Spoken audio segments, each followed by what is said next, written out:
Sierra Madre. Ano nga ba ang kahalagahan ng Sierra Madre sa paparating na bagyo sa ating bansa, lalong-lalo na sa Luzon? Ang Sierra Madre Mountains ang pinakamahabang mountain range sa Pilipinas.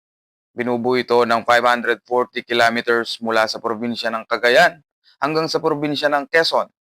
Ito din ang tinaguriang shield ng Luzon sa mga bagyong tatama sa Luzon.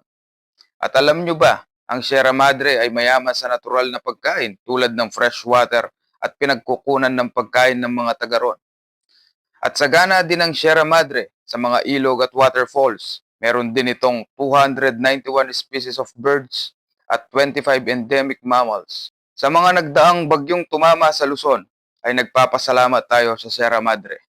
Dahil sa Sierra Madre ay humina ang mga bagyo. Sana sa darating pang panahon, patuloy nating mapayabong ang likas na yaman ng bundok ng Sierra Madre.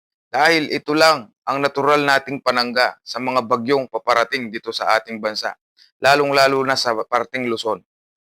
Malaki din ang naibibigay na pagkain at tulong ng Sierra Madre sa ating mga kababayan sa tabi ng bundok ng Sierra Madre.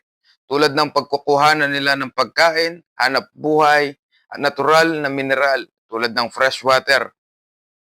Mayaman din ang Sierra Madre sa mga falls at iba pang mga natural na resources.